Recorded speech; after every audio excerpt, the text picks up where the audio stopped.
Okay, hello and welcome to another Lit Matters. The focus of this video is the plot of Macbeth. It's meant as a quick revision guide for any students of Macbeth to get a grip on the plot and the basic storyline.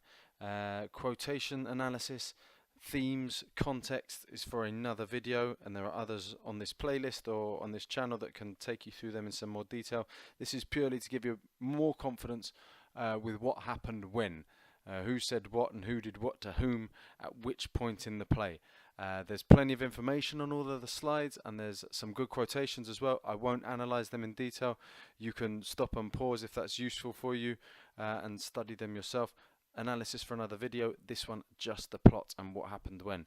Down the bottom of the screen there'll be a little key with a yellow arrow on it, so you can see which scene we're at in relation to the others, so you can see how it all fits in the bigger picture.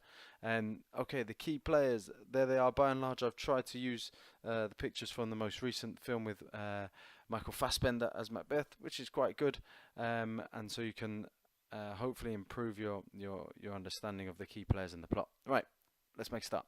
Act 1, Scene 1 starts with the supernatural. The witches on the heath being very, very witchy and all supernatural, and setting a very supernatural tone of darkness and the dark forces and so on, and announce their intention to meddle with Macbeth to some degree. Okay, Act 1, Scene 2. We don't meet Macbeth right at the start. We hear about him first, and we hear reports coming back to King Duncan of this ferocious warrior that has basically saved Duncan's backside and saved his life and fought off the rebellion that the treacherous Thane of Cawdor mounted along with mercenaries and King Sweno of Norway and MacDonald, the other traitor. And then at the end of this scene, we learn that Duncan said, okay, Macbeth's going to be the new Thane of Cawdor. He's got a promotion because he was such a legend on the battlefield. Right, Act 1, Scene 3 then, we're back to the witches, and it's significant that Act 1, Scene 2, we've seen the court of Scotland, which is surrounded by the witches before and after, almost like they're swirling around the court of Scotland and King Duncan. Macbeth and Banquo are dragging themselves away from the battlefield. It's a fair and a foul day because it's perhaps the weather's nice and the weather's bad, but probably also because they've lost so many men, but yet they've still won the battle. And the point being they're two opposites contained in one, the duality of man and so on.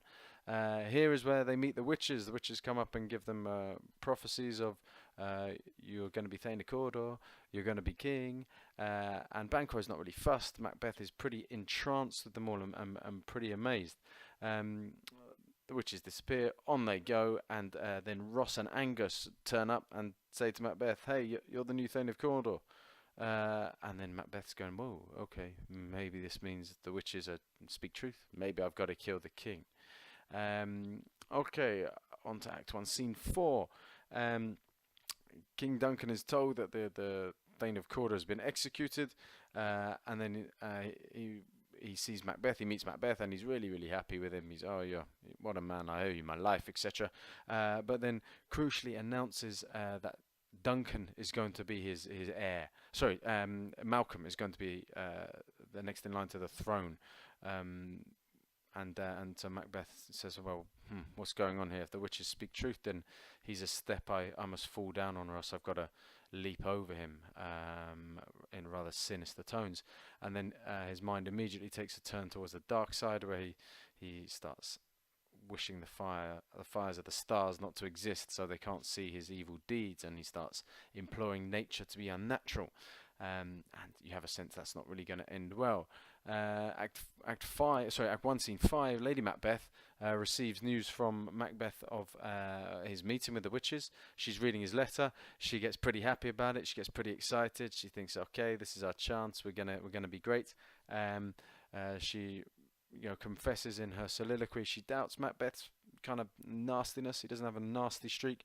Her famous speech here about wanting the spirits to fill her from the crown to the toe top full of direst cruelty and unsex her. Just like Macbeth in the previous scenes, she also appeals to the darkness and so on, and is asking nature to be unnatural, and then sort of reassures Macbeth that we are going to do this and we are going to kill him, and you got to be quite sneaky about it.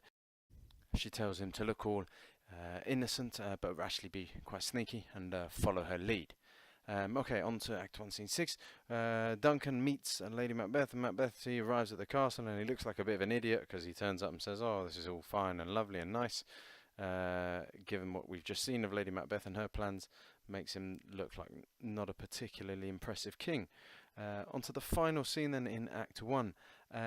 This is where Macbeth almost talks himself out of killing the king, and then Lady Macbeth gives him a bit of a tongue lashing and makes him commit to their plan to murder King Duncan. So just when he starts to doubt himself,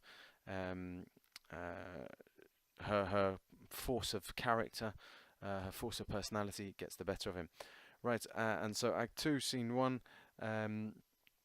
Here the famous scene where Macbeth starts hallucinating, sees a dagger that leads him onwards towards King Duncan's chamber, and where he's going to go and kill him. At some point between Act 2, Scene 1 and Act 2, Scene 2, he's done the deed. And he returns with all of these bloody hands, and he's immediately remorseful. He immediately regrets what he's done. He's immediately shocked. She tells him to cover it all up and not to worry. Don't be so shaken. She takes the knives back to the Duncan's chambers and covers his bodyguards with the blood to make it seem like it was them. Very Machiavellian.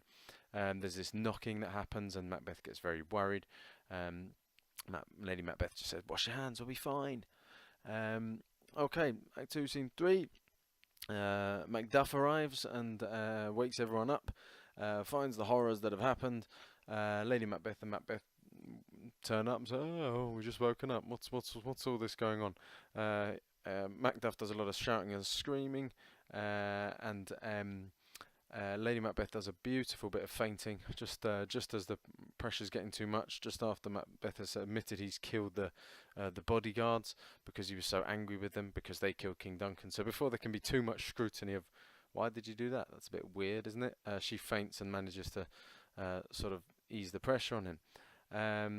Okay, Act 2, Scene 4 is a very brief one, but basically significant in that Macduff is off to Fife, to his castle, to his homeland, kind of thing, rather than Scone, where Macbeth is going to be invested as the new king. That's a significant disrespect and a significant parting of the ways. Macduff is not on Macbeth's side. Okay, into Act 3, Scene 1 here. So Banquo expresses his suspicion of Macbeth and how he got power, wonders if all the witch's predictions are going to come true for himself as they have for Macbeth. Macbeth questions Banquo about the ride he's taking. He's very, very tense. He's trying to maneuver him into position and try to find out his exact whereabouts so he can execute him. And he insists that he comes back for the banquet that night, so he can sort of dictate Banquo's movements and then send murderers out to kill him and crucially his son Fleance. Okay, Act 3, Scene 2. Macbeth is the pressure starting to tell on his mind. Both he and his wife envy how peaceful the dead are who sleep in peace, while the king and the queen, who have everything like them, are so stressed and in constant fear of losing everything. Macbeth says, "Don't worry, I'm going to do something. Don't want you knowing about it, but it will sort us all out." Okay, Act 3, Scene 3. Poor old Banquo gets whacked. 20 trenched gashes in his head. The least a death to nature, so the smallest of which would have killed him, and they really did a horrible hatchet job on him. The third murderer turns up because Macbeth doesn't trust the first two. They kill Banquo in gruesome, grisly circumstances, but Fleance legs it, and so is still alive to fight another day. Act 3, Scene 4, a famous scene where Banquo's ghost turns up at Macbeth's banquet, or at least he does in Macbeth's head, and Macbeth shouting, "You never shake thy gory locks at me." Lady Macbeth does her best to sort of cover it up and says, "Oh, this is normal for Macbeth. He does this sometimes if you know him well. Don't look at him because it makes it worse." Everyone needs to leave. Everyone get out of here before it gets worse. So again, she's very cool under pressure. She's really calculating. She's really clever and quick thinking. Okay, so the guests are gone. Macbeth says, "Right, I'm going to find out where that Macduff was. Why wasn't he here? I'm gonna have to shed more blood." Okay, that's about it for part 1 of this revision guide. Be sure to click on the link for the remainder in part 2.